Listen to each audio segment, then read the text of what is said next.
সমুদ্রের ভিতরে আমি একবার সফর করলাম, আমেরিকার প্রায় 22টা স্টেট সফর করলাম কয়েক বছর মিলায়া। তো একবার আমার প্রোগ্রাম হলো ক্যালিফোর্নিয়া, লস অ্যাঞ্জেলেস।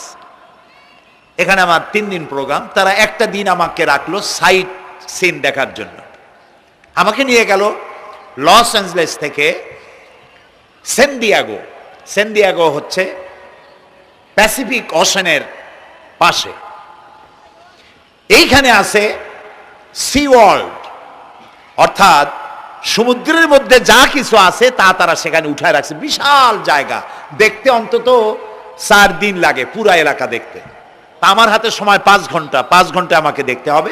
আমি বললাম গুরুত্বপূর্ণ জিনিসগুলি আমার দেখাও। তো নিয়ে গেল। এই আপনাদের মাঠটা যত বড়, এরকম একটা বড় পুকুর, সেই পুকুরের মাঝখানে আছে একটা ওয়াল, আর ঠিক মাঝখানে আছে একটা মঞ্চ, আর 10,000 লোক বসতে পারে এরকম একটা গ্যালারি। ওরকম একটা গ্যালারিতে আমাকে বসালো টিকিট কাটায়া। ওখানে মাছের খেলা দেখানো হবে। যারা খেলা দেখাবে তারা হাতে তুড়ি দিল, সঙ্গে সঙ্গে 2টি মাছ ওই পাশ থেকে তারা ভিতরে বড় গেট আছে, সেই গেট দিয়ে এপারে চলে আসলো। আমি লক্ষ্য করলাম খেলা যারা দেখাবে তাদের মুখের কথা, বাঁশির আওয়াজ, হাতের ইঙ্গিত মাছে বোঝে। মাছটার বুকটা সাদা, একদম সাদা, আর পেছনের দিকটা কালো। যখন উঁচু হয় তখন মনে হয় কোনো সৌদি প্রিন্স হবে, কালো কাপড় গায়ে দেয় সাদা জামার উপরে, ঠিক ওরকম মনে হয়। তো যারা খেলা দেখাবে তারা এইভাবে হাতে তালি দিল, মাছেও তার 2টি পাখা নিয়ে হাতে তালি দিল, ওয়েলকাম করলো দর্শকদেরকে। অনেকগুলি খেলা দেখালো এই মাছ। এক একটা খেলা দেখাইয়া যখনই স্টেজের সামনে গিয়া মাছ হা করে, তখন বড় বড় বালতির ভিতরে ছোট ছোট মাছ আছে, এই মাছগুলি 2-3 বালতি তার মুখের মধ্যে ঢুকায় দেয়। আমার কাছে মনে হলো ওর গ্রাসটা এত বড় যে আমার মতো 12-14 জন বা 15-20 জন যদি ঢুকায় তাহলে মাছে মনে করবে যে কোনো চেলাপুটি ঢুকছে, এর থেকে বেশি কিছু মনে করবে না। এত বড় মাছ, শ্যামু ফিশ বলা হয় ওটাকে। এরপরে দেখলাম তিমি মাছ, নীল জাতীয় তিমি, যে তিমিগুলি খুব কম পাওয়া যায় মহাসমুদ্রে, এগুলি থাকে। এক একটা নীল তিমির ওজন 5,000 টন পর্যন্ত হতে পারে। এর যে বাচ্চা হয় সে বাচ্চায় দুধ খায়। তিমি হচ্ছে স্তন্যপায়ী প্রাণী। যে বাচ্চা হইল যেদিন হয় সেদিন থেকেই বাচ্চার 50 থেকে 60 মণ দুধ লাগে। কে খাওয়ায়? সুবহানাল্লাহ। দুনিয়ার কোনো গভর্নমেন্ট খাওয়ায় না। দুনিয়ায় স্থলভাগে পিঁপড়া থেকে শুরু করে হাতি পর্যন্ত, ছোট্ট চেলা পোকা থেকে শুরু করে সাপ, বড় বড় পাইথন পর্যন্ত, টোনাটুনি পাখি থেকে শুরু করে ঈগল পর্যন্ত, নদীর ভিতরে চেলাপুটি থেকে শুরু করে তিমি মাছ পর্যন্ত অসংখ্য প্রাণী সকাল বেলায় খালি পেটে জঙ্গল থেকে, গর্তের মধ্য থেকে, বাসা থেকে, পানির মধ্য থেকে যার যার আস্তানা ছেড়ে আহারের অনুসন্ধানে শত সহস্র কোটি প্রাণী সব যার যার ক্ষুধার পেট নিয়ে বেরিয়ে যায়। আল্লাহ রাব্বুল আলামিন বলেন, সন্ধ্যা হতে না হতে সবগুলির পেট ভরাইয়া যার যার বাসায় আমি ভিড়াইয়া দেই। ইন্নাল্লাহা হুয়ার রাজ্জাকু যুল কুওয়াতিল মাতিন। খেতে দেওয়ার মালিক কে? সেই আল্লাহর এই গুণকে, এই গুণাবলীকে বিশ্বাস করতে হবে। খেতে দেওয়ার মালিক তিনি কেবলমাত্র। সন্তান হয় না, দেওয়ার মালিক কে? বলেন জোরে। হাসাবার মালিক কে? কাঁদাবার মালিক কে? সুখ দেওয়ার মালিক কে? দুঃখ থেকে উদ্ধার করার মালিক কে? হায়াতের মালিক কে? মওতের মালিক কে? ফাআলুন লিমা ইউরিদ। যা খুশি তাই তিনি করতে পারেন। সুবহানাল্লাহ বলে। কোন? কাফ আর নুন, 2টি অক্ষর। যখন যা ইচ্ছে করে হয়ে যায়। আল্লাহর এই গুণকে বিশ্বাস করলে মানুষ শিরক থেকে বাঁচতে পারবে। মাজারমুখী হবে না মুসলমান, মসজিদমুখী হবে তখন। আজ আমার মুসলমান একদিকে নামাজও পড়ে আর একদিকে মাজারের কাছে গিয়ে দুর্বল হয়ে যায়। আছে না? আছে কি না? মাজারগুলির কাছে গিয়ে সাহায্য কামনা করে। আমার নিজের চোখে দেখেছি মাজারে গিয়ে কিভাবে সেজদা দেয় কবরকে, বলেন নাউযুবিল্লাহ। আল্লাহ ছাড়া কাউকে রুকু সেজদা করা যায় না। যা চাবার আল্লাহর কাছে চাইতে হবে। ওয়াইজা সাআলতা ফাসআলিল্লাহ ওয়াইজা ইসতাআনতা ফাসতাইন বিল্লাহ। যা কিছু চাওয়ার আল্লাহর কাছে চাও, যা কিছু বলার আল্লাহকে বলো। সব কিছু করার মালিক তিনি, সুবহানাল্লাহ বলেন। এই জন্য মাজারের সাথে মুসলমানদের সম্পর্ক হবে না, মুসলমানদের সম্পর্ক হবে মসজিদের সাথে। কিসের সাথে বলেন জোরে? আপনি কোন অসুবিধায় পড়েছেন, মাজলুম হয়েছেন, অত্যাচারিত হয়েছেন, চাকরির সমস্যা হয়েছে, ঘরে খাবার নাই, অসুখ বিসুখ হয়েছে, নানান ধরনের সমস্যায় পড়েছেন, কোনো মাজার নয়, কোনো পীর নয়, মসজিদের ভিতরে চলে যান, উজু করে মসজিদে ঢুকে 2 রাকাত কাজায়ে হাজাতের নামাজ পড়েন। রাসূলুল্লাহর উপরে যখনই বিপদ হতো তিনি নামাজে দাঁড়ায় যেতেন। সুবহানাল্লাহ বলো। আপনি কেন যাবেন একটা কবরের কাছে? আপনার সাহায্য কামনার জন্য কোনো পীর নয়, আপনার সাহায্যের জন্য কোনো কবর নয়। সাহায্য পাওয়ার জন্য কে? আল্লাহ চান আপনার ঈমানটা খালেস হোক।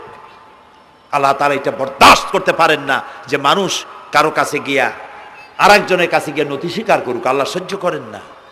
ইন্না শিরকা লাযুলমুন আযীম। শিরক হচ্ছে মস্ত বড় জুলম, অত্যাচার। আল্লাহ সব থেকে অপছন্দ করেন কোন গুনাহ বলেন? শিরক। আল্লাহ সহ্যই করেন না। কেন করেন না? একটা যুক্তিতে আসে।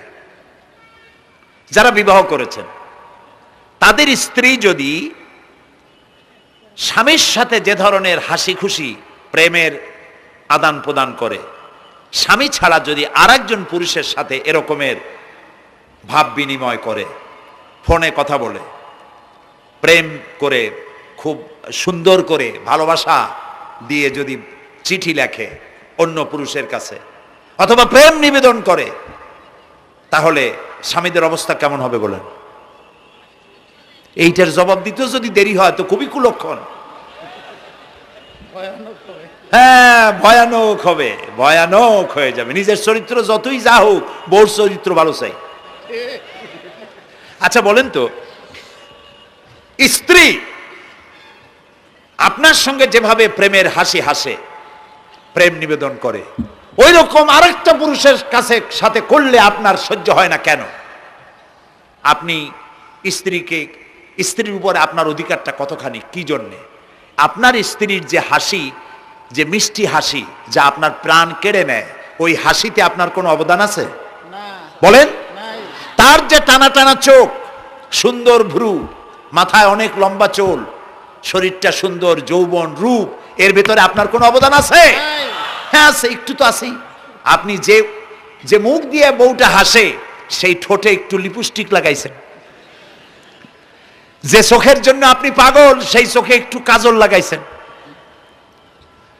শরীরটাকে পেঁচাবার জন্য সুন্দর একটা শাড়ি কিনে দিছেন। একটা শাড়ি দিয়ে, একটু লিপস্টিক কিনে দিয়ে, চুলের একটা ক্লিপ কিনে দিয়ে, একটা ভালো শাড়ি কিনে দিয়া স্ত্রীর উপরে যদি এত অধিকার আছে যে কোনদিন মৃত্যু পর্যন্ত কোন প্রেমের হাসি, ভালোবাসার আদান প্রদান আপনি ছাড়া আর কারো সাথে করতে পারবে না, এইটা যদি আপনার অধিকার এভাবে প্রতিষ্ঠিত হয়, তাহলে এই হাসি যিনি দিলেন, এই দাঁত, এই সুন্দর চোখ, এই রূপ, এই যৌবন যা আল্লাহ তাআলা দিলেন, তার সামনে কোনো পীর অথবা কবরের সামনে যদি হাত পাতে আল্লাহ বরদাস্ত করেন না। কথা কি বুঝে আসছে? কথা বুঝে আসছে? আলহামদুলিল্লাহ বলেন। আলহামদুলিল্লাহ। বুঝলেই আমাদের কষ্ট সার্থক। আলহামদুলিল্লাহ বলি। আমরা যেন আল্লাহরে চিনতে পারি, বুঝতে পারি। আমার বিশ্বাস করুন, কোরআন আমার সামনে, আল্লাহর কসম, কোন জীবিত পীর, কোন মৃত্যু পীর আমার ভাগ্যের ভালো বা মন্দ করার কোন অধিকার রাখে না, রাখে না, রাখে না। কোন পীর ফু দিয়ে আমার ভাগ্যকে ভালো বানাই দিতে পারবে না, পারবে না। এবং আমার একটা চুলও বাঁকাও করতে পারবে না। খাইরিহি ওয়া শাররিহি মিনাল্লাহি তাআলা। আমার ভালো, আমার মন্দ করার একমাত্র মালিক কে? আল্লাহ। এক আঙ্গুল আকাশের দিকে উঁচু করে চিৎকার দিয়ে বলুন, কে? আবার বলেন, আবার বলেন, আবারও বলুন। হাত নামা। আল্লাহ কবুল করুন, বলেন আমিন। আমার এই বক্তব্য দিয়ে আমি কোনো পীরকে অমর্যাদা করছি না। পীর সাহেবদের কাছে পীর কোনো শরীয়তের শব্দ নয়। কোরআন এবং হাদিসে কোথাও পীর বলে কোনো শব্দ নাই। এটি ফার্সি শব্দ। এ শব্দের অর্থ হলো বৃদ্ধ। তো পীর যদি বৃদ্ধ হয় ভালো কথা, তিনি যদি আলেম হন আরো ভালো কথা। কিন্তু বাপ পীর ছিল, উনিও সেই সুবাদে পীর, ইলেম নাই, তোনার নিজের কাছেই তো টর্চ নাই। আপনাকে অন্ধকারে উনিও ম্যানহোলের মধ্যে পড়বে, আপনারে নিয়ে পড়বে। আলেম হইতে হবে, পীর যদি হয় আলেম হইতে হবে, 1 নম্বর কথা। 2 নম্বর কথা হলো তিনি ব্যবসায়ী হবেন না। ধর্মের নামে তিনি ব্যবসা করবেন না। তিনি মানুষকে হেদায়েতের পথ দেখাবেন, প্রয়োজনে জেলে যাবেন, প্রয়োজনে ফাঁসির মঞ্চে দাঁড়াবেন। তিনি নিজেকেই ইসলামের সব আমি করি, আর ইসলাম কারো কাছে নাই। যারা ইসলাম করলো 70-80 বছর ধরে, রাজনীতির পথ দেখালো, তারা ইসলামের দল না, ওনারটাই ইসলামের দল। এই ধরনের ফাজলামি বক্তব্য থেকে বিরত থাকতে হবে। এই ধরনের বেয়াদবিপূর্ণ বক্তব্য থেকে বিরত থাকতে হবে। আমার দোকানে খাঁটি ঘি পাওয়া যায়, আর কারো দোকানে খাঁটি ঘি পাওয়া যায় না। ইসলাম নিয়ে এই ধরনের মনোপলি বিজনেস করতে দেওয়া হবে না। প্রিয় ভাই সব, আমরা পীর সাহেবদের চিনি। পীর ছিলেন শাহজালাল রহমতুল্লাহ আলাইহি। সুবহানাল্লাহ। যুদ্ধ করা লাগে নাই, আজান দিয়েছেন, মূর্তির মাথা ভাঙ্গা চুর চুর হয়ে পড়ে গিয়েছে। গৌর গোবিন্দ পলায়া কুল পায় নাই। লোকেরা যায় তার মাজারে গিয়ে গজাল মাছ জিয়ারত করে আসে, কিন্তু তরবারিটা দেখে আসে না। দোধারি তরবারি এখনো আছে। সুবহানাল্লাহ বলেন। পীর ছিলেন হযরতে বাহাউদ্দিন নকশবন্দি, মুজাদ্দিদ আল ফিসানি রহমতুল্লাহ আলাইহি, বড় পীর আব্দুল কাদের জিলানী রহমতুল্লাহ আলাইহি, খাজা মঈনুদ্দিন চিশতি রহমতুল্লাহ আলাইহি, খানজাহান আলী রহমতুল্লাহ আলাইহি। কত ওলিউল্লাহর মাজার দিয়ে আমার দেশ ভরা। আলহামদুলিল্লাহ কর। আলহামদুলিল্লাহ। এরা একদিকে মানুষকে মুরিদ বানায়া মুরিদের টাকা দিয়ে নিজেদের পকেট ভরেন নাই। ওনারা এরকম করতেন না, এইরকম করতেন। আর রাসূলুল্লাহ বলেছেন এই রকমের হাতের মর্যাদা নাই, এই হাতের মর্যাদা। আমি পীর দেখছিলাম, বাইতুল শরফের পীর হযরত শাহ আব্দুল জব্বার সাহেব, আল্লাহ তাআলা জান্নাতুল ফেরদাউসের মেহমান বানায়নি। এই বাংলাদেশে শত শত মসজিদ, মাদ্রাসার এতিমখানা তৈরি করে গেছেন। সুবহানাল্লাহ কর। বৃষ্টির মৌসুমে চট্টগ্রামের বাড়ি তার, 14 বছর মাদ্রাসায় ওয়াজিদিয়া চট্টগ্রামে 14 বছর বুখারী শরীফ পড়িয়েছেন। কি মানের আলেম, খালি পীর না। মুরিদরা যত টাকা দিত, এই টাকা দিয়ে বড় বড় মাদ্রাসা মসজিদ করেছেন। আর বৃষ্টির সময় সাথী সঙ্গী নিয়ে বস্তি এলাকায় যেতেন, পলিথিন দিয়া ছাওয়া, বাচ্চা আর তার স্বামী নিয়ে কাতরায় এক কোনায় বসে আছে, খাবার নাই, চাউল নাই, অসুস্থ, তাদের চাউল দিয়ে আসতেন, তাদের রান্না করার শাকসবজি দিয়ে আসতেন, ওষুধ দিয়ে আসতেন, হাড়ি পাতিল দিয়ে আসতেন। বন্যা হলে, তুফান হলে টাকা উজাড় করে যা মুরিদরা দিত সবগুলি উজাড় করে মানুষের খেদমত করতেন। সুবহানাল্লাহ। কাজেই যারা জামায় অনেকগুলো পকেট সমানে নিতে থাকে আর ভরতে থাকে এইভাবে করে, এই ব্যবসায়ীদেরকে পরিত্যাগ করতে হবে। পীর হচ্ছে ওই সমস্ত লোক যারা নাকি ধর্মের নামে ব্যবসা করে না, বরং আল্লাহর দ্বীনকে প্রতিষ্ঠা করার জন্য কথা বলে। প্রিয় ভাই সব, আমাদের জেহেন সাফ করতে হবে, পরিষ্কার করে বুঝতে হবে আমার ভালো আমার মন্দ কে করতে পারেন? আল্লাহ। সম্রাট শাহজাহান নাম শুনেছেন? কোথার বাদশা বলেন? দিল্লির সম্রাট। সম্রাট শাহজাহান, পৃথিবী জোড়া নাম তার।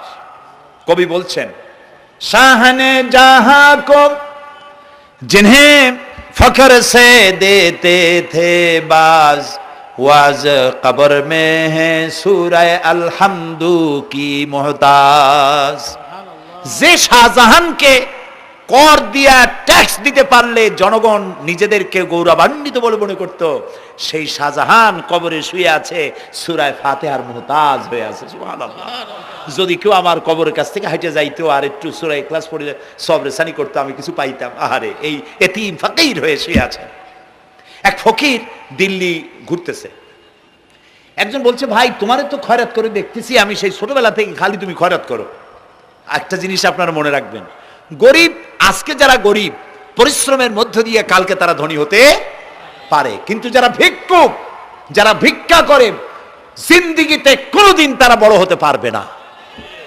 ভিক্ষা করা যাদের অভ্যাস, জীবনেও বাড়ি করতে পারবে না, জীবনেও ধনী হইতে পারবে না, কিন্তু গরিব ধনী হইতে পারবে। কারণ হলো আল্লাহর কাছে দুইটা বৈধ জিনিস অত্যন্ত ঘৃণিত। কয়টা? একটা হলো তালাক, আর একটা হলো ভিক্ষাবৃত্তি, মানুষের কাছে চাওয়া। আল্লাহ পছন্দ করেন না। তো ভিক্ষুক ঘুরতেছে, একটা লোক বলল, মিয়া তোমার তো সারা জীবনই খরচ করতে দেখি। খরচ করবো না, করবো কি? যার কাছে যাই সে দেয় 4 আনা 2 আনা 1 টাকা, এর বেশি তো দেয় না। তেদি আমি কেমনে বড় লোক হবো? কয় যে তুমি বাদশারের চোখে দেখো না, বাদশারের চোখে দেখো না। কয় বাদশার কাছে কি আমার মতো লোক যাইতে পারে নাকি? কয় না, যাইতে হবে, যাও। বাদশাহ একবার যাবা, এমন দেওয়া দেবে জীবনে আর তোমার খরচ করা লাগবে না। পাতি শিয়ালের পিছনে ঘুরে তো লাভ নাই। পাতি শিয়ালে খায় মুরগি, তোমার একটা ঠ্যাং দেবে, দাঁতের খেলালের কাজও হবে না। বাঘের পিছনে ঘোরো, বাঘে খায় গরু আর হরিণ, একটা রান দিলে তুমি 1 সপ্তাহ খাইতে পারবা। কাজে ঘুরতে গিয়েও বোঝা উচিত কার সাথে ঘুরি। তো বলছে বাদশার কাছে যাও। তো বাদশারে পাবো কই? কই তো দেখলাম কেবল মসজিদে ঢুকলো। তারপরে ফকির গিয়ে দাঁড়ায় আছে বারান্দায়, দেখে যে উনি বাদশা ভেতরে বসে হাত তুলে আছে ভাবে, আর চোখ দিয়ে পানি পড়ে দাড়ি ভিজে ভিজে পড়তেছে। নামাজ শেষ করে, মোনাজাত শেষ করে বাদশা বেরিয়েছেন। কোন বাদশা? শাহজাহান। বাইরে আসার পর ফকির বলল আসসালামু আলাইকুম, বলে ফকির রওনা করছে। বাদশা বলে দাঁড়াও, তুমি যে রওনা করলা, তোমার তো ভিক্ষুক মনে হয়, আর লোকেরা যারা ভিক্ষুক না তারাও তো আমার কাছে চায়, আর তুমি তো ভিক্ষুক, চাইলে না কেন কিছু? ভিক্ষুক বলে জাহাপানা, আমি কিছু চাইতে এসেছিলাম আপনার কাছে, কিন্তু আপনার করুণ অবস্থা দেখে আমার জ্ঞানের চোখ খুলে গিয়েছে। আমি দেখতে পেলাম আমি যার কাছে চাইতে এসেছি, আমি তো কান্দি না, হাতও বাতি নাই। যার কাছে চাইতে আসতাম দিল্লির সম্রাট, আবার কোন সম্রাটের কাছে হাত পেতে ভিক্ষুকের মতো কি জানি চায়, আর চোখ দিয়া পানি পড়ে দাড়ি ভিজে ভিজে পড়ছে। আমার জ্ঞানের চোখ খুলে গেছে, দুনিয়ার বাদশার কাছে আর চাইব না। বাদশা কান্দে যে বাদশার কাছে, তার কাছেই চাইব। প্রিয় ভাই সব, এই জন্যে জিহ্ন সাফ করে ফেলুন। দুনিয়ার কোনো মানুষের জন্য, মানুষের কাছে নয়, কোনো কবরে নয়, কোনো কারো কাছে নয়, আল্লাহ তাআলার কাছেই আমরা নামাজের মধ্যে ঘোষণা করেছি, ইয়াকা না'বুদু ওয়া ইয়াকা নাস্তাঈন। আল্লাহ তাআলা, তোমার একমাত্র ইবাদত করি, তোমার কাছেই সাহায্য চাই। কাজেই সাহায্য আল্লাহর কাছে। কার কাছে চাইবো বলে? আল্লাহ আমাদের ঈমান পোক্ত করে দিন। আমরা বলি আমিন, আমরা বলি আমিন। অসুখ বিসুখ হইলে পরে ধৈর্য ধরবেন। অনেক মানুষ আছে জ্বর হইলে কয় যে এত নামাজ পড়ি খালি জ্বর আমারই হয়, এত রোজা রাখি, ভালো ভালো কাম করি, আমার ছেলের অসুখ মোটে সারি না। এই জাতীয় কথা বলবেন না। মুমিনের পায়ে যদি কাঁটাও ফোটে, সওয়াব থেকে খালি নাই। ধৈর্য ধরতে হবে। কাঁটা ফুটছে, বলেন ইন্না লিল্লাহ। আজাবান লিল মুমিন, মুমিনের জন্য বড়ই আশ্চর্য ব্যাপার, বিপদ হইলেও শুকর আদায় করে, আর সুখে থাকলেও শুকর আদায় করে। সুবহানাল্লাহ বিহামদি। বিপদ আসলে সে বলে ইন্না লিল্লাহি, বলেন ইন্না লিল্লাহি ওয়া ইন্না ইলাইহি রাজিউন। আর যখন শান্তি আসে বলে আলহামদুলিল্লাহ। দুই অবস্থায় তার জন্য নিয়ামত আল্লাহর তরফ থেকে সে পায়, আলহামদুলিল্লাহ। প্রিয় ভাই সব, তো আল্লাহর উপর ঈমান আনার জন্য কয়টা শর্ত বলছিলাম?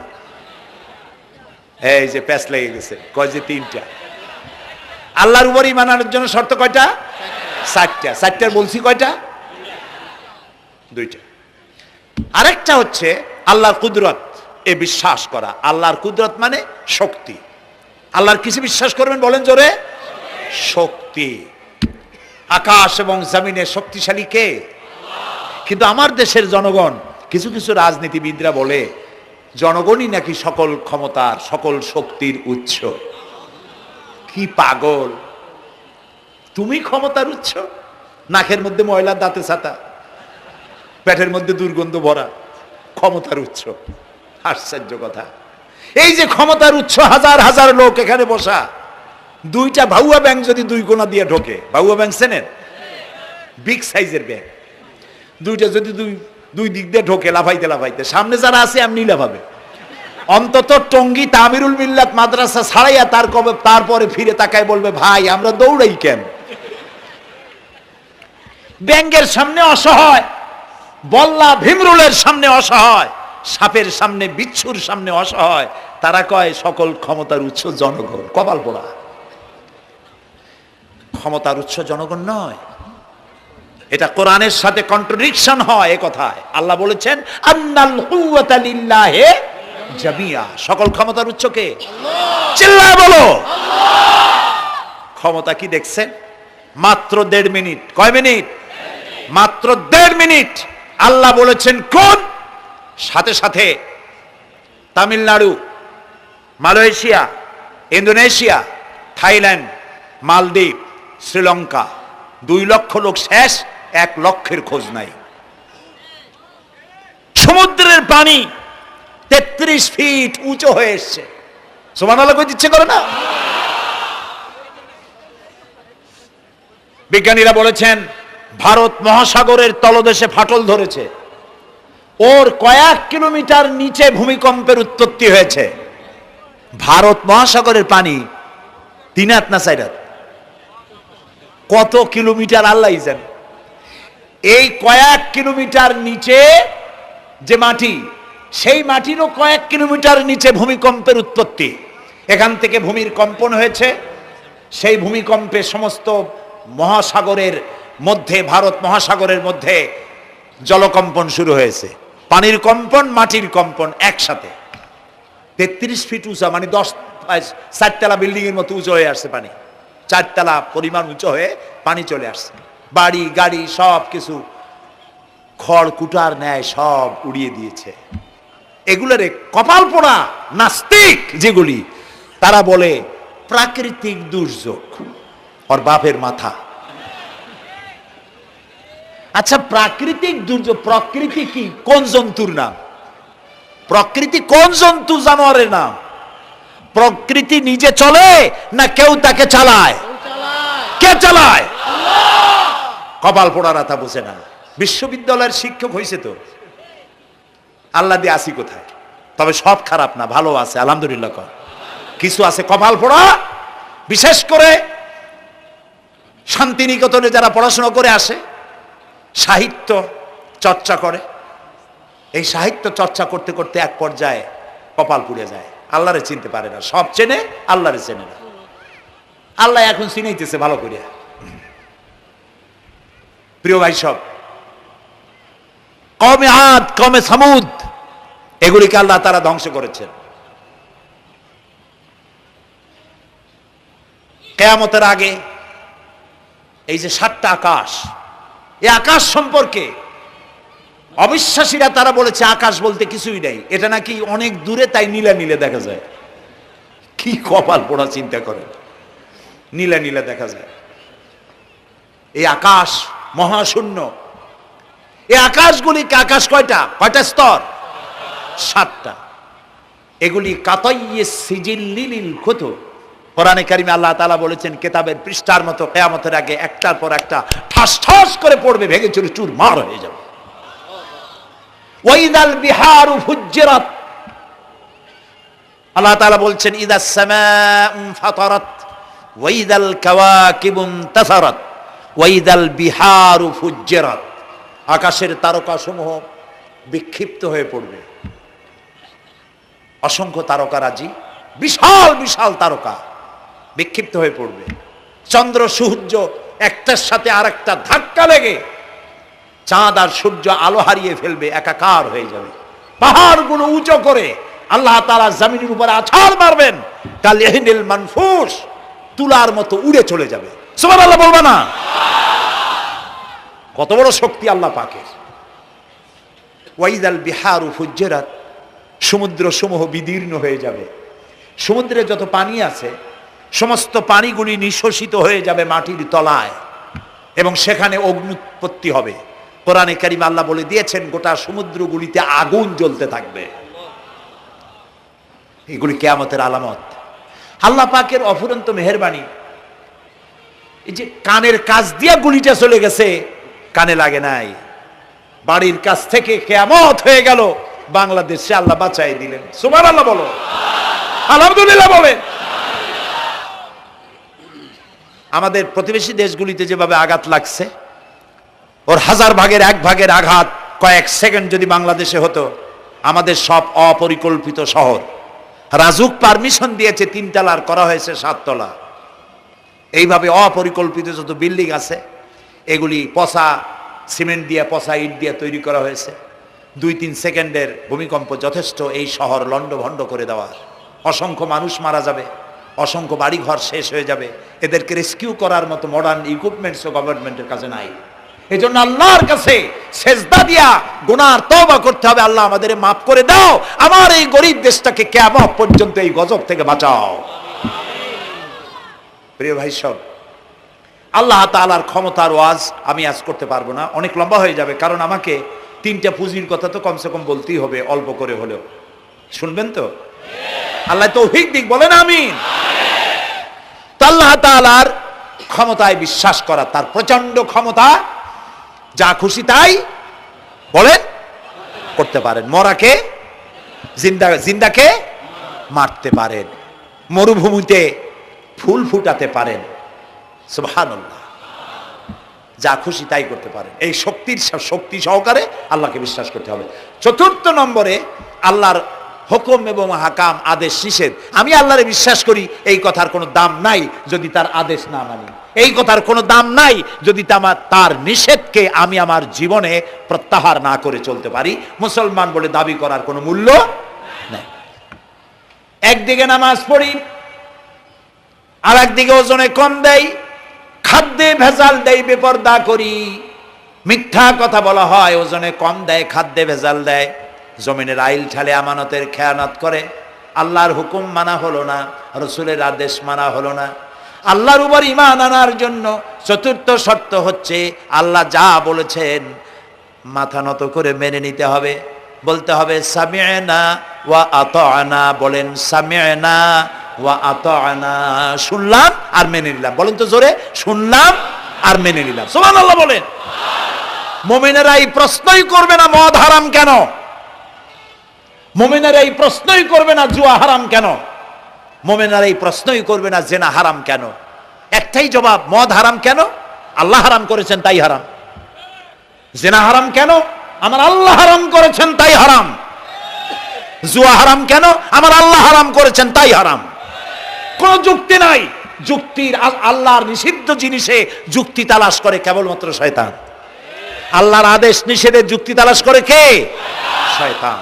মুমিনের কাজ হলো সামি'না, বলেন, ওয়া আতা'না, শুনলাম আর মানলাম, বাস, শেষ কথা, খালাস। এই গেল 4টি শর্ত পুরো হয়ে গেল। এই 4টি শর্ত যদি পূরণ করতে পারি তাহলে আল্লাহরে বিশ্বাস করছি এটা প্রমাণিত হবে, এটা জাস্টিফাই হবে, এটা সত্যতা প্রমাণ হবে যদি আল্লাহর হুকুম মতো। 1 নম্বরে হলো, আমি আবার কথাটা প্যাকেট করে দিই যাতে করে আপনারা বাড়ি নিয়ে যাইতে পারেন। আল্লাহর উপরে ঈমান এনেছি, এই কথাটাকে কমপ্লিট করার জন্য শর্ত কয়টা? 4টা। 1 নম্বরে আল্লাহর অস্তিত্বে বিশ্বাস, বলেন আল্লাহর অস্তিত্বে বিশ্বাস। 2 নম্বরে আল্লাহর গুণাবলীতে বিশ্বাস। 3 নম্বরে আল্লাহর ক্ষমতায় বিশ্বাস। 4 নম্বরে আল্লাহর আদেশ এবং নিষেধে বিশ্বাস, মান্য করে চলা। আল্লাহ যেন এই তৌফিক আমাদের দেয়, বলেন আমিন। আল্লাহ রাব্বুল আলামিন দুনিয়ায় শান্তি, আখিরাতে জাহান্নাম থেকে মুক্তি দেওয়ার জন্য আল্লাহ পাক আমাদেরকে একটা ব্যবসার কথা বলেছেন। ওই ব্যবসায় পুঁজি কয়টা? বলেন। 3টা পুঁজি। বলছি কয়টা? দেখেন যে কেমনি প্যাঁচ লাগে। বলছি মাত্র একটা, সে একটা ডাল বাইর করছি 4টা। এবার আসেন মূল পয়েন্টে। এবার দ্বিতীয় পয়েন্ট, রসুলের প্রতি ঈমান। আমরা তো রসুলের প্রতি ঈমান আনছি কিনা বলেন? রসুলের প্রতি ঈমান এনেছি। আমাদের এই ঈমান যথেষ্ট নয়, কারণ আমাদের ঈমান হলো রবিউল আউয়াল মাসে ঈমান তাজা হয়, ঠিক না? ঠিক না? রবিউল আউয়াল মাস যখন আসি, ব্যানারটা নাই, শামিয়ানাটা নাই, রাস্তাগুলিতে ফ্ল্যাগ লাগাই আর আলোকসজ্জা করি। মন্ত্রীরা আসেন, নেতারা আসেন, সিরাতুন নবী মাহফিলে দাঁড়ায় বলেন নবীর আদর্শ অনুসরণ করা ছাড়া উপায় নাই। অথচ ওনার পা থেকে শুরু করে মাথা পর্যন্ত নবীর আদর্শ নাই। আবার এই নেতা রামকৃষ্ণ মিশনে, রামকৃষ্ণ পরমহংসদেব তার মঞ্চে গিয়ে বলেন রামকৃষ্ণের নীতির ছাড়া বিকল্প কিছুই নেই। আবার গৌতম বুদ্ধের জন্মবার্ষিকী উদযাপনের জন্য সেখানে গিয়ে বলেন গৌতম বুদ্ধের অহিংস নীতি অনুসরণ করা ছাড়া জাতির যোগীনাথ হওয়ার আর কোনো পথ নাই। যেখানে যায় সেই জায়গার বুলি ধরে। রবিউল আউয়াল মাস আসতে পারে, আলোকসজ্জা করে ইয়া নবী সালামু আলাইকা, ইয়া রাসূল সালামু আলাইকা। এরপরে গরম গরম জিলাপি রাসূলুল্লাহকে বুঝায় দেওয়া হলো, হে রাসূল আপনি তাকিয়ে দেখেন কত মহব্বত আপনারে করি, আপনার মহব্বতের জন্য আমাদের শহরের কোনো মিষ্টির দোকানে আর মিষ্টি নাই, সব আমরা খাইয়া শেষ করছি। এই হলো মহব্বত। এই মহব্বতে এই ইমানে কাজ হবে না। এই ইমানে বলেন কাজ হবে না। কোন ইমানে কাজ হবে? রাসূলের প্রতি ইমানের অর্থ কি? এর অর্থ হচ্ছে নবী করিম সাল্লাল্লাহু আলাইহি ওয়াসাল্লাম আমাদের রাসূল, আমাদের নেতা। আমাদের রাসূল আমাদের নেতা, আমরা তার উম্মত, তার অনুসারী। অনুসারীর কাজ কি? নেতার পূর্ণাঙ্গ অনুসরণ করণ। রাসূলুল্লাহর আনুগত্য করতে হবে, এটা কে বলেছেন? আল্লাহ রাব্বুল আলামিন সূরা আলে ইমরানের মধ্যে বলেছেন কুল ইন কুনতুম তুহিব্বুনাল্লাহা ফাত্তাবিউনি ইউহিব্বুকুমুল্লাহ ওয়া ইয়াগফির লাকুম যুনুবাকুম আল্লাহু গফুরুর রহিম। হে নবী আপনি বলুন, তোমরা যদি আল্লাহকে ভালোবাসো তাহলে তোমার কাজ হচ্ছে, তোমরা যদি আল্লাহকে ভালোবাসো তাহলে তোমরা আমার আনুগত্য করো, আমার অনুসরণ করো। কার? রাসূলের। বলেন কার? রাসূলের অনুসরণ যদি তোমরা করো, খেয়াল করে শুনতেছেন তো? আল্লাহ তাআলা বলছেন নবী আপনি বলেন তোমরা যদি আল্লাহকে ভালোবাসো, তোমাদের এই দাবি যদি সত্য হয় তাহলে আমার অনুসরণ করো, আমার আনুগত্য করো। আমার অনুসরণ, আমার আনুগত্য করলে পরে তোমাদের কে আল্লাহ রাব্বুল আলামিন ভালোবাসবেন এবং তোমাদের তামাম জিন্দেগীর সমস্ত গুনাহ খাতা আল্লাহ তাআলা মাফ করে দিবে। আমরা কি গুনাহ মাফ করাইতে চাই? বলেন চাই? আসুন রাসূলের আনুগত্য করুন। রাসূলের আনুগত্য কিরকম? রাসূল যেভাবে মুছ কাটছে আমরা সেইভাবে মুছ কাটবো, তিনি দাড়ি যেভাবে রাখছেন আমরা সেইভাবে রাখবো, তিনি চুল কাটছেন যেভাবে সেইভাবে করব। তিনি পায়ের নখ হাতের নখ যেভাবে কাটছেন সেইভাবে করব। তিনি যেভাবে বিবাহ করেছেন সেই সুন্নত অনুযায়ী বিবাহ, তিনি যেভাবে দেশ চালাইছেন সেইভাবে দেশ চালাবো। রাসূলের অনুসরণের অর্থ শুধু এই নয় যে তিনি যেভাবে সুরমা লাগাইছেন আমি ওইরকম সুরমা দেব, তিনি যেভাবে কদু খাইছে আমিও কদু খাবো, এইটা নয়। এটা নয়, শুধু রাসূলের আনুগত্য হবে মুরগির ফার্ম থেকে শুরু করে জাতিসংঘ পর্যন্ত, জীবনের সব ক্ষেত্রে। আর বিশ্বাস করতে হবে তিনি শেষ নবী, তারপরে আর কোন নবী আসবে না। আল্লাহ রাব্বুল আলামিন সূরা আহজাবের মধ্যে বলেছেন মা কানা মুহাম্মাদুন আবা আহাদিম মির রিজালিকুম ওয়ালাকির রাসূলুল্লাহি ওয়া খাতামান নাবিয়্যিন। মুহাম্মদ সাল্লাল্লাহু আলাইহি ওয়াসাল্লাম তোমাদের কোন পুরুষদের পিতা নন, তিনি আল্লাহর রাসূল এবং তাকে দিয়ে নবুয়তের মিশনকে খতম করে দেওয়া, কমপ্লিট করে দেওয়া হয়েছে। আর কোন নবী, রাসূলুল্লাহ বলেছেন লা নবিয়্যা বাদি ওয়ালা রাসূল, আমার পরে আর কোন নবী আসবে না, রাসূল আসবে না। কথা বুঝে আসছে? আল্লাহর নবীর পরে আর কোন নবী হবে না। আল্লাহর নবী বলেছেন একটি ইমারত তৈরি করে তার ভিতরে একটা ইট যদি খালি থাকে, একটি ইটের জায়গা যদি শূন্য থাকে তাহলে সকলের চোখে ধরা পড়বে। ওই ইটখানা দিলে পরে বিল্ডিংটা কমপ্লিট হয়ে যায়। নবুয়তির যে ইমারত আল্লাহ তৈরি করেছিলেন ওর ভিতরে একটা ইটের অভাব ছিল, আল্লাহ পাক আমাকে দিয়ে সেই শূন্য জায়গা পূরণ করে দিয়ে নবুয়তের মিশনকে কমপ্লিট করে দিয়েছেন। রাসূলুল্লাহ বলেছেন আমার পরে আর কেউ নবী হবে না। পৃথিবীর সব মুসলমানদের আকীদা মুহাম্মদ সাল্লাল্লাহু আলাইহি ওয়াসাল্লামের পরে যদি কেউ নবুয়তের দাবি করে সে কাফির, হাজার বার কাফের। তারা যারা তাকে যারা নবী মানবে তারাও রাসূলুল্লাহ বলেছেন আমার পরে 30 জন মিথ্যেবাদী নবুয়তের দাবি করবে। তার মধ্যে একজন তো দাবি করছে রসুলের জীবদ্দশায়, একটা ছিল মেয়ে লোক আর একটা ছিল পুরুষ। পুরুষটার নাম ছিল মুসাইলামা কাযযাব, নামই ছিল কাযযাব। কাযযাব মানে মিথ্যাবাদী। দেখছেন অবস্থা, নামই মিথ্যাবাদী। উম্মতেরা কইল যে আপনি তো একজন নবী, আমরা সৌভাগ্য আর দুর্ভাগ্য হোক আপনারা নবী বলে মানলাম।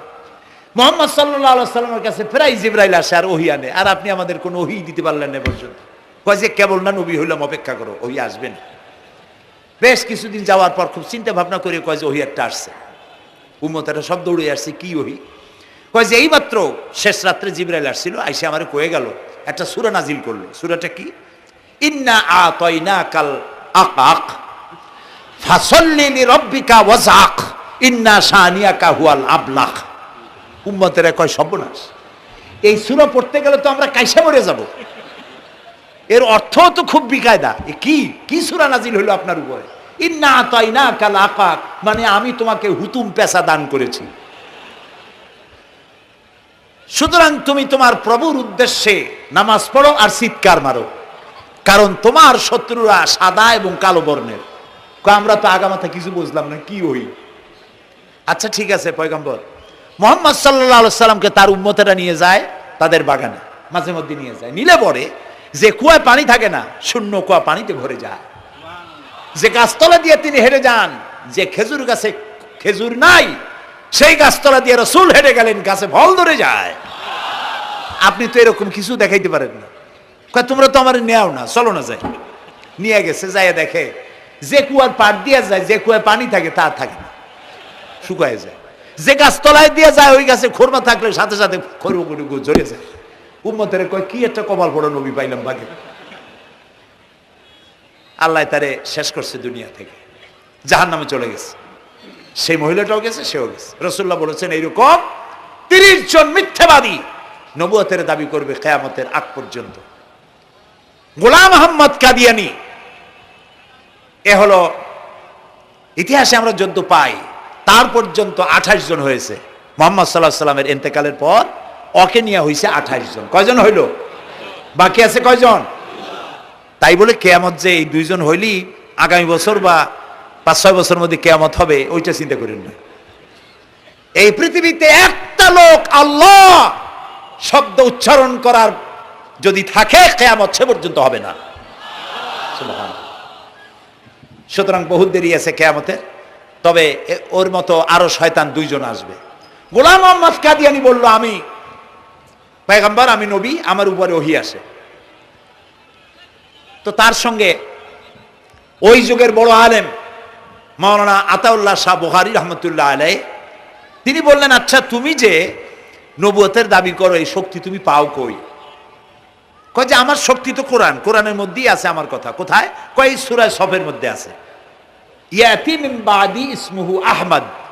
ঈসা আলাইহিস সালাম আমার ব্যাপারে ফোরকাস্ট করেছেন, ভবিষ্যৎবাণী দিয়েছেন যে আমার পরে একজন আসবে, তার নাম হবে আহমদ। আমি তো সেই আহমদ।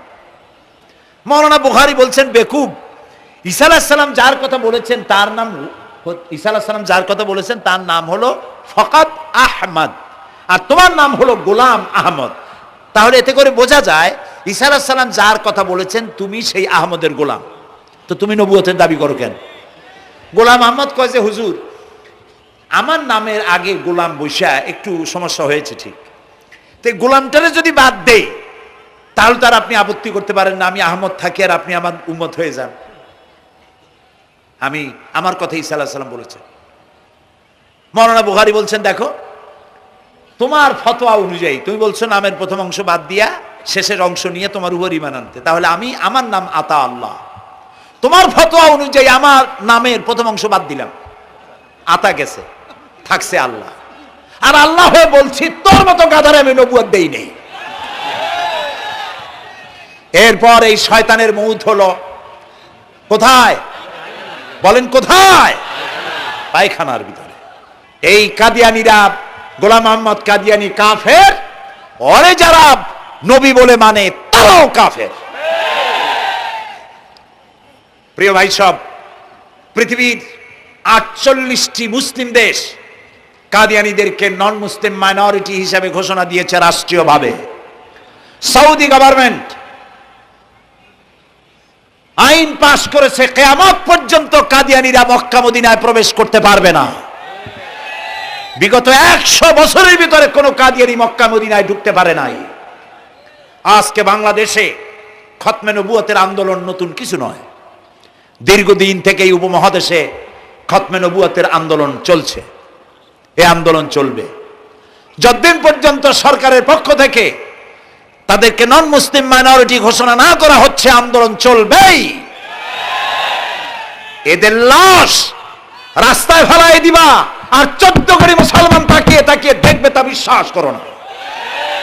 খতমে নবুয়তের আন্দোলন যারা করেন, এই জাতির 14 কোটি মুসলমানের সমর্থন তাদের পেছনে রয়েছে।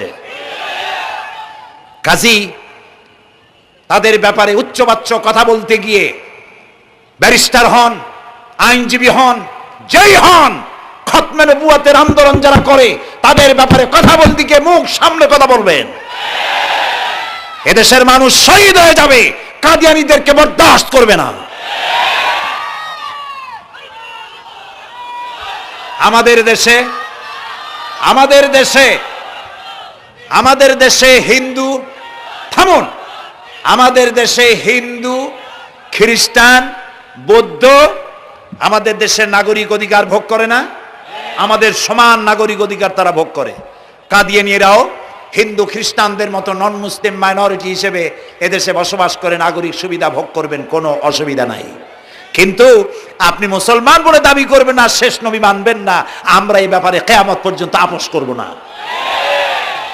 কেবলমাত্র মূর্খ, দালাল, হারামখোর তারাই কাদিয়ানীদের পক্ষ অবলম্বন করতে পারে, ইমানদারেরা পারে না।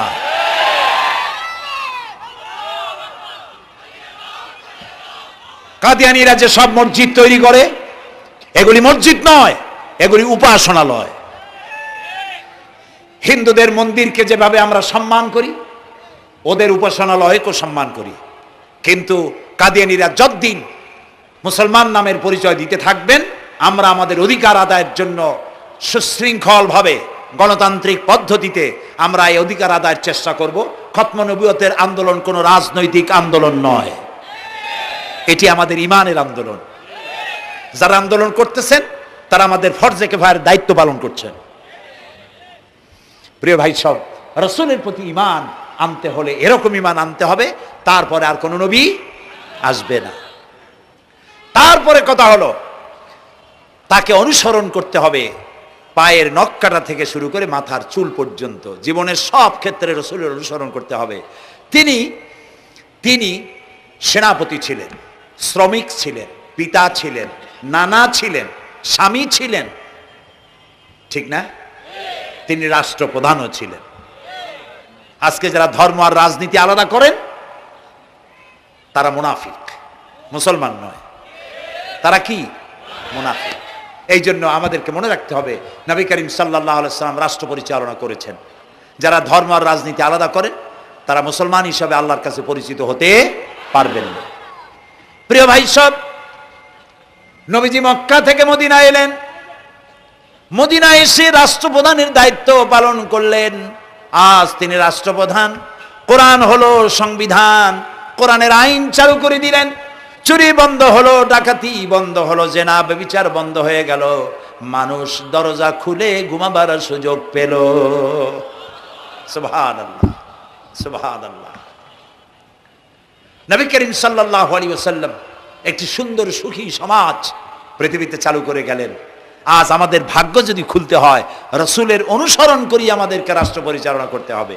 ইসলাম সন্ত্রাসকে প্রশ্রয় দেয় না, ঠিক না ভাই? আমাদেরকে যারা সন্ত্রাসী বলে, ওরাই তো সন্ত্রাসের দাদা, ওরা সন্ত্রাসের জন্মদাতা। আমাদেরকে সন্ত্রাসী বলো? আমি আমেরিকায় বক্তব্য করেছি, লন্ডনে বক্তব্য করেছি, আমি তাদেরকে বলছি তোমরা আমাদেরকে সন্ত্রাসী বলো, আমাদের দেশে যাইয়া দেখো, তোমাদের এখানে সমস্ত সুপার মার্কেটগুলি সব বন্ধ হয়ে যায় বেলা 4টায়, কোনো মার্কেট খোলা থাকে না। কেন খোলো না? তোমরা সিকিউরিটি দিতে পারবে না বলে খোলো না। চুরি হবে, ডাকাতি হবে, লুটপাট হবে, এই জন্য বিকেলেই সব বন্ধ হয়ে যায়, রাতে কোনো দোকান খোলা থাকে না। তো যাও তো আমাদের দেশে, আমাদের তো সন্ত্রাসী বলো, গরিব দেশ। আমাদের দেশের বাবুরহাটে, নরসিংদীর কাছে বাবুরহাট, যেটাকে এই দেশের ম্যানচেস্টার বলা হয়, সারা রাত কোটি কোটি শত কোটি টাকার কাপড় চোপড় বেচা কিনা হয়, পুলিশের গন্ধ খুঁজে পাওয়া যায় না, সারা রাত বেচা কিনা হয়। গ্রামের বাজারগুলি যায় দেখেন, আমাদের দেশে যশোরে, খুলনায়, উত্তরবঙ্গে রাত 2টা 2:30 পর্যন্ত বেচা কিনা হয়, ঠিক না? এই যে আমাদের দেশে আল্লাহর মেহেরবানি, এবারে যে ঈদের সময় ঈদ আর পূজা একসাথে হইল, মুসলমান মেয়েরা, হিন্দু মেয়েরা সোনা দানা গলায় পরিয়া, হাতে পরিয়া, তারপরে বাজারঘাট ঈদের কেনাকাটা, পূজার কেনাকাটা করছে, কোনো অসুবিধা হয় নাই, ঠিক না? আল্লাহর মেহেরবানি, র্যাবে জি যা করার করছে। মক্কা শরীফে, মদিনা শরীফে দেখলাম লোকেরা হাত তুলে, বাংলাদেশি লোকেরা ওখানে যারা আছে, র্যাবের জন্য দোয়া করছে, আল্লাহ র্যাবের প্রতি তুমি রহমত নাজিল করো, আল্লাহ রহম করুন কোন। আমি দেশের যতটা অসুবিধা হয়েছিল তার থেকে অনেক গুণ গ্যারাপ হয়ে গেছে, আলহামদুলিল্লাহ, আলহামদুলিল্লাহ। প্রিয় ভাই সব, এই যে আল্লাহ রাব্বুল আলামিন মুসলমানদেরকে পৃথিবীর মধ্যে সব থেকে বেশি শান্তি প্রিয় করেছেন, কোন আলহামদুলিল্লাহ। তোমরা আমার মক্কা যাইয়া দেখো, মক্কা মদিনায় যাইয়া দেখো, আমাদের কও সন্ত্রাসী। মক্কা মদিনায় লক্ষ লক্ষ মানুষ এই যে সব চলে গেছে, এখন কোথায় গেছে? সারা পৃথিবী থেকে মানুষের এখন ছুটছে ছুটছে, পৌঁছে গেছে, আর পথে আছে, প্লেনে আছে, নদীতে আছে, গাড়িতে আছে, সুবহানাল্লাহ। লক্ষ লক্ষ মানুষ চলে গেছে, সবার একই ড্রেস, একই গন্তব্য, একই স্লোগান, লাব্বাইক আল্লাহুম্মা লাব্বাইক। সব মানুষ চলে গেল। আমি 96-তে যখন পার্লামেন্টে আসলাম, প্রথম পার্লামেন্টে এক বক্তৃতার ভেতরে আমি বলেছিলাম যে আমাদের দেশে নেতা নেত্রীরা ওমরা করে, হজ করে। আচ্ছা, আপনারা যাইয়া দেখেন কি করেন, কি আনেন কি? যাইয়া একটু তোয়াব করিয়া আসার সময় আতর আর পাথর, সুরমার খুরমা পকেট ভরে নিয়ে আসেন, কিন্তু চোখে দেখেন না। আল্লাহ তাআলা বলছেন, আওয়ালাম ইয়ারাউ আন্না জাআলনা হারামান আমিনান। তুমি কি তোমরা কি দেখতে পাও না আমার এই হারামকে আমি কিভাবে নিরাপত্তার শহর বানিয়েছি? সুবহানাল্লাহ। রাত 2:30 3টার সময় চাঁদের মতো সুন্দরী যুবতী মেয়ে একাকিনী, কোনো পুরুষ সঙ্গী ছাড়া, নিজের ডেরা, নিজের তাবু ফেলে কাবা শরীফের ভিতরে এসে গেল। লক্ষ লক্ষ পুরুষের মধ্য দিয়ে আল্লাহর ঘর তওয়াফ করলো, তাহাজ্জুদের নামাজ আদায় করলো, এরপরে দোয়া দুরুদ করে কান্নাকাটি করে মেয়ে লোকটি একাকী লক্ষ লক্ষ মানুষের মধ্য দিয়ে নিজের ঘরে ফিরে গেল। কোন পুরুষের একবার তার চেহারার দিকে নজর পড়েছে তো দ্বিতীয়বার তার রূপ উপভোগ করার মতো সাহস কারো মনের মধ্যে জাগে না। 1000 বছরের ইতিহাস, মক্কা থেকে, মদিনা থেকে, আরাফাত থেকে, মুজদালিফা থেকে, মিনা থেকে একটা নারী লাঞ্ছিতা হয়েছে, ধর্ষিতা হয়েছে, অপমানিতা হয়েছে, এর ইতিহাস নয়। প্রিয় ভাই সব, প্রসঙ্গক্রমে এই টঙ্গী লক্ষ লক্ষ লোকেদের সমাবেশ হয়, আলহামদুলিল্লাহ বলে। হতেই পারে তাবলিগি জামাতের ভাইরা এখানে উপস্থিত হন, সারা দেশ থেকে, বিভিন্ন দেশ থেকেও লোকজন আসে, এক জায়গায় বসে আল্লাহ বিল্লাহ করে, মোনাজাত করে। এটা মনে আসলো তাই বলতেছি। কেউ কেউ এটাকে খুব বাড়াবাড়ি করেন। সে বাড়াবাড়িটা হলো, কেউ কেউ বলেন আরাফাতের পরেই দ্বিতীয় এই সমাবেশ। এই বেয়াদবি শব্দটাকে উচ্চারণ করবেন না আল্লাহর হস্তে। কোথায় টঙ্গী, কোথায় আরাফাত, আর কোথায় টঙ্গী? কি এর সাথে আপনি কি মিলান? আপনি বলুন, এখানে লক্ষ লক্ষ লোক হয়েছে, আমরাও দেখতে পাচ্ছি লক্ষ লক্ষ লোক হয়, কিন্তু আপনি কেন দ্বিতীয় সমাবেশ বলেন? কেন আপনি আরাফাতের ময়দানের পরে এই কথা বলেন? মহা গুনাহ, মহা বেয়াদবি। আরাফাতে যাওয়া ফরজ, টঙ্গীতে আসা নফল নয়। আপনি কিসের সাথে কি তুলনা করেন? জিন্দিগিতে এই চিন্তা করবেন না। কিছু কিছু লোক আছে গ্রামের মধ্যে, অবশ্য কোনো আলেম, কোনো মুরব্বীরা এইসব কথা বলেন না। মূর্খ যারা, তারা এই ধরনের কথা ছড়াইছে গ্রামে।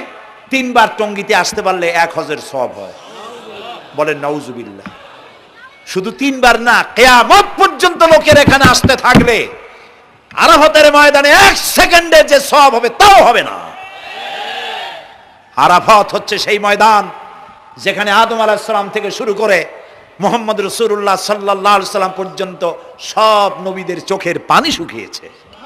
পৃথিবীর কোটি কোটি মানুষ এখানে কাঁদছে।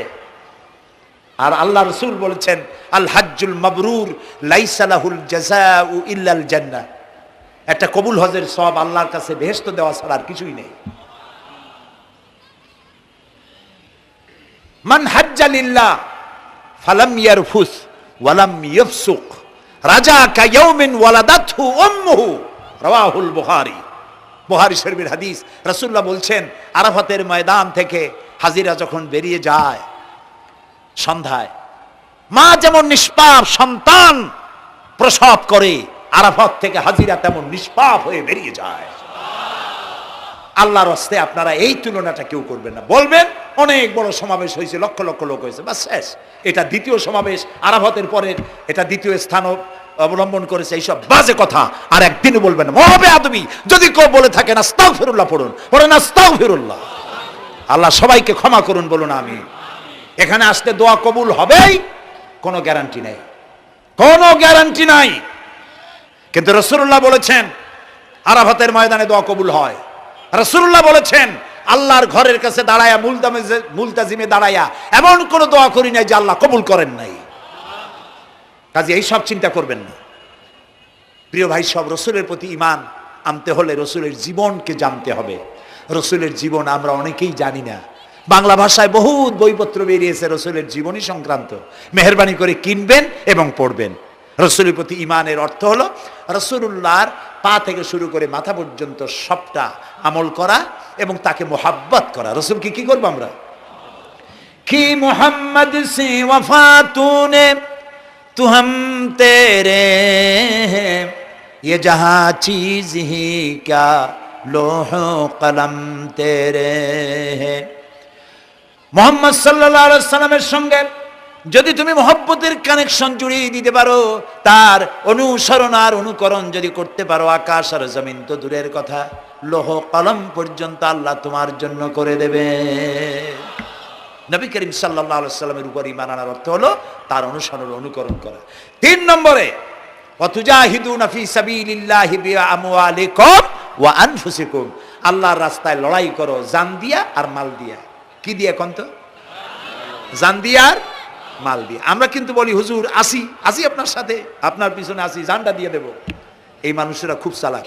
আপনি জান দিলে তো মাল থেকে যাবে। আগে দেবেন কি? মাল, পরে দেবেন জান। মাল দিতে হবে, জান দিতে হবে আল্লাহ দিন প্রতিষ্ঠার জন্য। রাসূলুল্লাহ জীবন দিয়ে, সাহাবায়ে কেরাম জীবন দিয়েছেন, রাসূলুল্লাহ রক্ত দিয়েছেন, দান দান মোবারক শহীদ হয়েছে। আমি দেখেছি ওহদের মাঠে, আমি ওহদে যখন সফর করেছি, আল্লাহ বহুবার নিয়েছেন আলহামদুলিল্লাহ।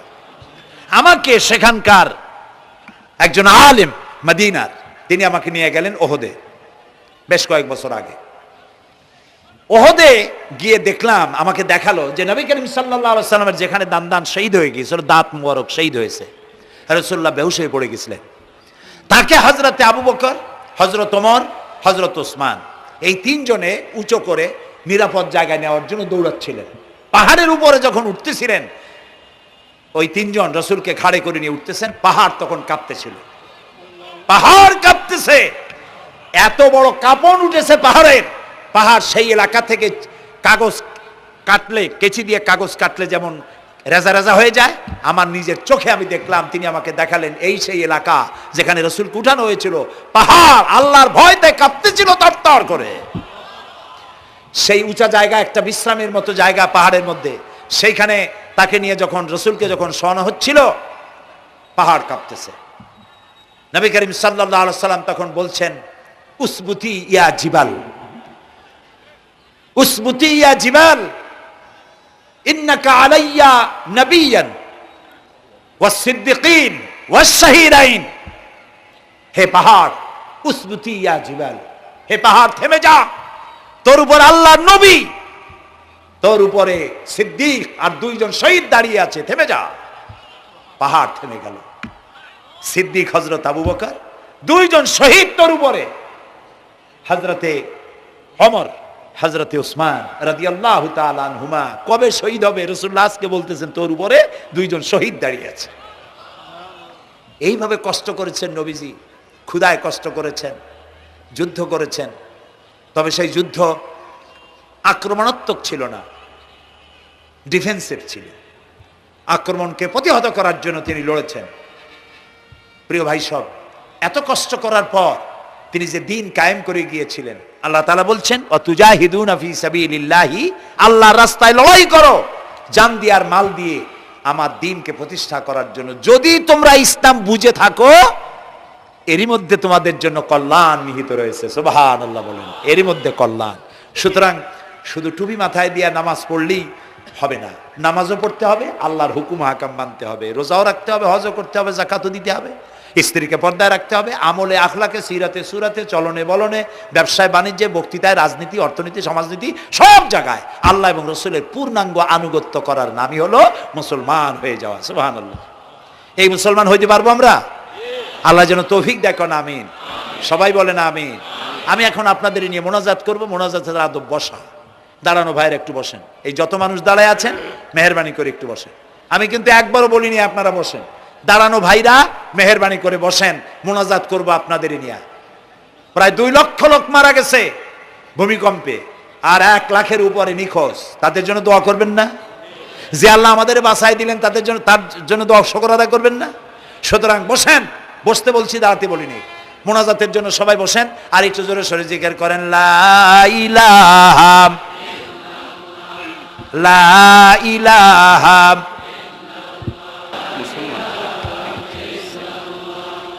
ঘামে শেষ হয়ে গেছে।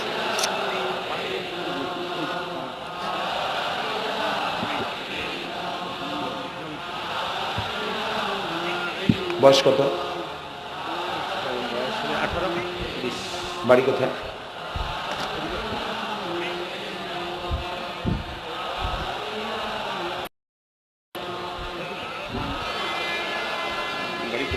একটু জোরে লা ইলাহা।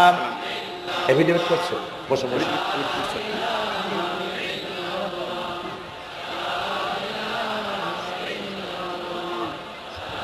আচ্ছা, আমি তো মোনাজাতের কথা বলছি। মোনাজাত থুয়ে যদি কেউ হাঁটে তো এটা একটা বড় বদকিসমতির ব্যাপার। এত মানুষ একসাথে আল্লাহর কাছে মোনাজাতের লোভ কিভাবে সামলান? কেমনে হাঁটেন? এক যুবক ইসলাম কবুল করার জন্য আসছে। সঙ্গীতেই থাকো।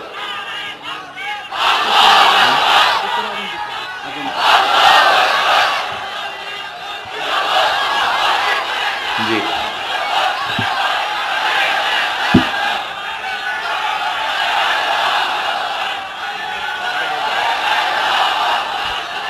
এই ছেলেটি বাড়ি হলো বগুড়ায়, থাকে উত্তরায়।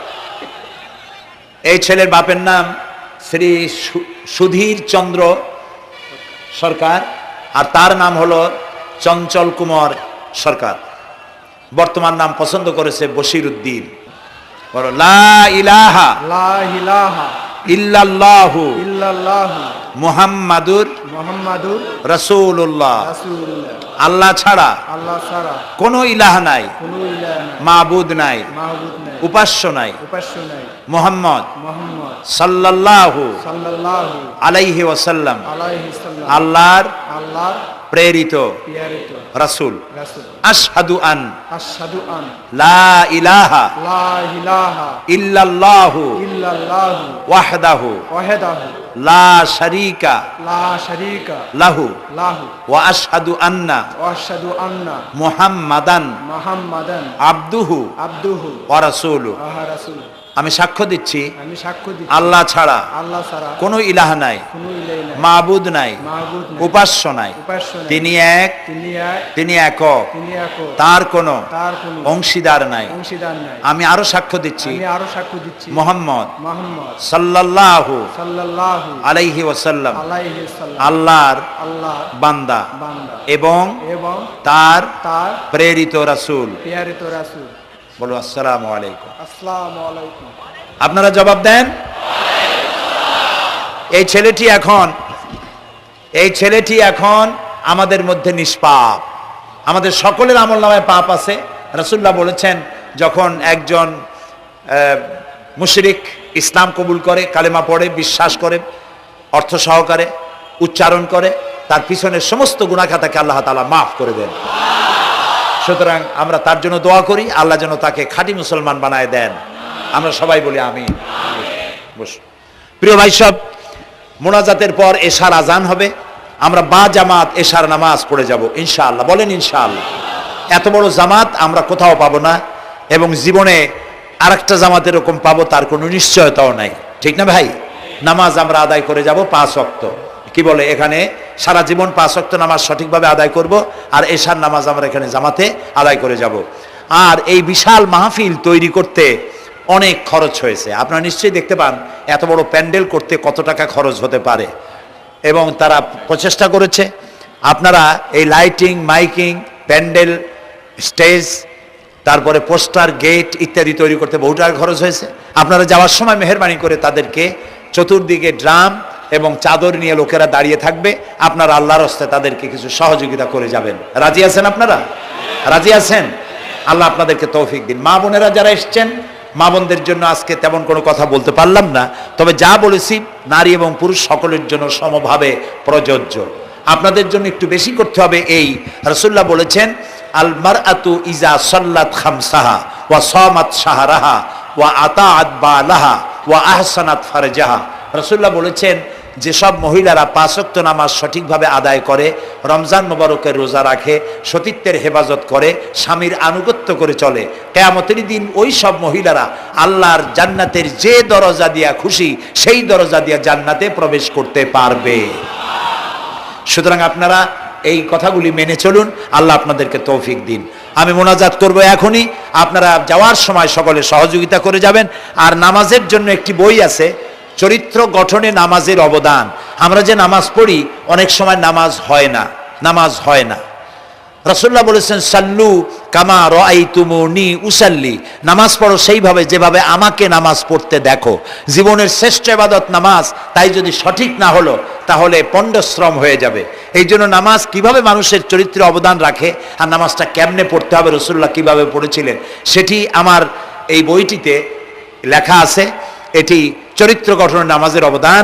এখানে লাইব্রেরি আসছে, কোথায় আপনারা খুঁজে বের করে সেটা নিয়ে যাবেন। আর একটি হলো সূরায়ে লোকমান। সূরায়ে লোকমানের 2টা রুকুর তাফসীর করেছিলাম আমি চট্টগ্রামে, মাত্র 2 রুকুর তাফসীর। এই 2 রুকুর তাফসীর 5 দিনে শোনার পর 48 জন হিন্দু, বৌদ্ধ, মুসলমান হয়ে গিয়েছিল।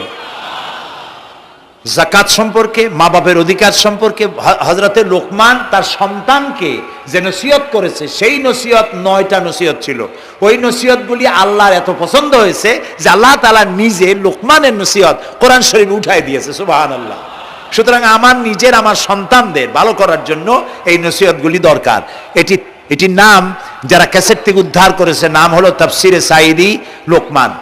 সূরা লোকমান এ পর্যন্ত 4টা তাফসির বেরিয়েছে তাফসিরে সাঈদী নামে, যেগুলি আমি তাফসির করেছি চট্টগ্রামে। সেগুলি, এসব বই ওখানে পাওয়া যাবে। এই বইগুলি আপনারা লাইব্রেরি থেকে, এখানে মোবাইল লাইব্রেরি এসছে ঢাকা শহর থেকে, সন্ধান করে আপনারা নিয়ে যাবেন। আল্লাহ তাআলা আপনাদেরকে তৌফিক দান করুন। যাওয়ার সময় মাহফিলকে সাহায্য করে যাবেন, আর নামাজে সালাতুল এশা আদায় করে যাবেন। আল্লাহুম্মা আমিন। ربنا ظلمنا أنفسنا وإن لم تغفر لنا وترحمنا لنكونن من الخاسرين ربنا لا تزغ قلوبنا بعد إذ هديتنا وهب لنا من لدنك رحمة إنك أنت الوهاب। আয় আল্লাহ তাআলা, হাজার হাজার মুসলিম জনতা, পুরুষ এবং নারী, আমরা তোমার দরবারে হাত তুলেছি, গুনার বোঝা মাথায় নিয়ে হাত তুলেছি। দয়া করে আমাদের জিন্দেগীর সমস্ত গুনাহ খাতাকে আল্লাহ মাফ করে দাও। আয় আল্লাহ তাআলা, আমাদের মধ্য থেকে আমাদের মা বাপ যাদের দুনিয়া থেকে বিদায় হয়ে গেল, কবরগুলিকে জান্নাতের টুকরায় পরিণত করে দাও। রব্বির হামহুমা কামা রব্বায়ানি সগীরা। সবাই পড়েন, রব্বির হামহুমা কামা রব্বায়ানি সগীরা। আয় আল্লাহ তাআলা, তাম পৃথিবীতে আজ মুসলমানেরা বড়ই বিপদে আছে। হায় আল্লাহ তাআলা, বিপদগ্রস্ত মুসলমানদেরকে তুমি সাহায্য করো। রব্বুল আলামিন, ইরাকের মাজলুম মুসলমানদের হাতে ইরাকের জমিন উঠায় দাও। হায় আল্লাহ তাআলা, জালিমদেরকে তুমি নস্তনাবুদ করে দাও। আল্লাহ তাআলা, বাংলাদেশ আমাদের প্রিয় জন্মভূমি, এই দেশের উপরে তোমার খাস রহমত নাজিল করো। হায় আল্লাহ তাআলা, ভূমিকম্পে আশেপাশের দেশগুলির মারাত্মক ক্ষতি হয়ে গেল। আল্লাহ তাআলা, তুমি আমাদেরকে দয়া করে বাঁচাই দিয়েছো। কিয়ামত পর্যন্ত আসমান আর জমিনের সব মুসিবত থেকে আমাদের দেশকে তুমি হেফাজত করো রব্বুল আলামিন। আমাদের স্ত্রী পুত্র পরিজন যাদেরকে তুমি দান করেছো সবগুলিকে দিনদার ইমানদার নামাজি মুসলমান বানাইয়া দাও। আয় আল্লাহ তাআলা, এই মাহফিলের আয়োজন যারা করেছেন, কষ্ট করেছেন, পয়সা দিয়েছেন এবং দেবেন, সকলকে আল্লাহ তাআলা ইমানে কামেল সকলকে দিয়ে দাও। আমাদেরকে তোমার মকবুল বান্দাদের মধ্যে শামিল করে নাও। আল্লাহ তাআলা যারা হজে চলে গেছেন, যারা রাস্তায় আছেন যাওয়ার পথে, আর এবং আরো যারা যাবেন, আল্লাহ তাআলা সকলের যাতায়াত আসান করে দাও, সকলের হজকে কবুল করে নাও। যারা হজ করেন নাই এই মাঠে আজকে যারা উপস্থিত, মন চায় যেতে, আল্লাহ তাআলা তাদেরকে যাওয়ার ব্যবস্থা করে দাও। আল্লাহ তাআলা মা বোন যারা এসেছেন, মা বোনদের গুনাহ খাতাকে মাফ করে দাও, মা বোনদের অসুখ ব্যাধি মাফ করে দাও, তাদের কেমন আমল করার তৌফিক দাও যাতে করে কিয়ামতে হযরতে আয়েশা খাদিজার সঙ্গে আসর নসিব হয়ে যায়।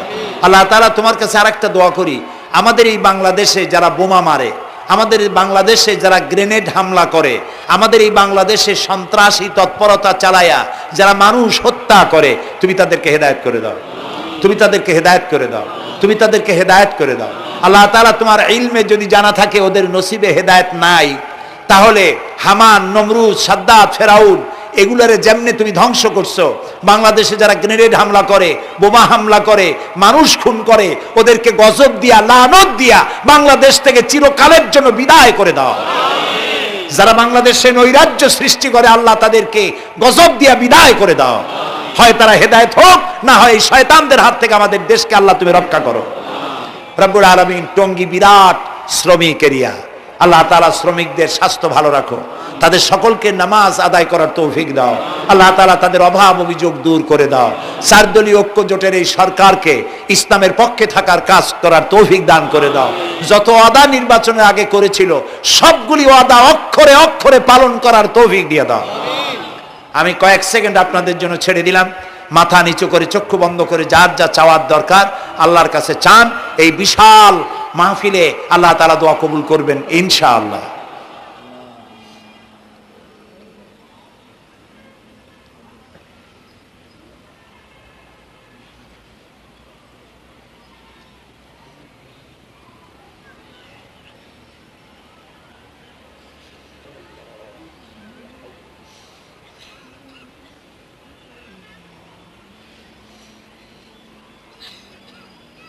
আয় আল্লাহ, তোমার আরশে আজিম থেকে তুমি দয়া করে তোমার রহমতের নজর দিয়ে টঙ্গীর এই মাঠের দিকে তাকাও। আল্লাহ তাআলা, আমরা কোনো পীর বুজুর্গ, খাজা বাবা অথবা দুনিয়ার কোনো শক্তির কাছে, রাজা বাদশার কাছে হাত তুলি নাই, বিশাল আকাশের মালিকের কাছে হাত তুলেছি, আমাদের রবের কাছে হাত তুলেছি। তুমি বলেছো দুনি আস্তাজিবু লাকুম, আমারে ডাকো আমি সাড়া দেব। আল্লাহ তাআলা, আমরা ডাকতেছি, তুমি দয়া করে সাড়া দাও। আমরা ডাকতেছি, আমাদের ডাকের সাড়া দাও মাবুদ। আমাদের যাদের রোগ ব্যাধি আছে আল্লাহ দয়া করে শেফায়ে আজেলা দাও, শেফায়ে কামেলা দাও। আল্লাহ তোমার কাছে আর একটা বিনীত দোয়া করি, আল্লাহ তুমি আমাদের জন্মসূত্রে যেসব নিয়ামত আমাদের শরীরে দিয়েছো, নাক, কান, চোখ, হার্ট, কিডনি, চলৎ শক্তি, বলার শক্তি, আল্লাহ মৃত্যুর আগ পর্যন্ত শরীরের এসব নিয়ামতের একটাও চিনায় নিও না বাবু। আল্লাহ তাআলা তুমি আমাদের প্রতি দয়া করো, মেহেরবান হও। মাহফিলের আয়োজন যারা করেছেন আল্লাহ তাদের এই কষ্টকে তুমি কবুল করে নাও। কিয়ামতের দিন কোরআনের সুপারিশ আমাদের জন্য নসিব করে দাও। রব্বানা তাকাব্বাল মিন্না ইন্নাকা আনতাস সামিউল আলিম ওয়া তুব আলাইনা ইন্নাকা আনতাত তাওয়াবুর রহিম। সুবহান রাব্বিকা রাব্বিল ইজ্জাতি আম্মা ইয়াসিফুন ওয়া সালামুন আলাল মুরসালিন ওয়ালহামদুলিল্লাহি রাব্বিল আলামিন। ওয়াজআল آخر كلامنا عند الموت لا إله إلا الله محمد رسول الله. السلام عليكم ورحمة الله.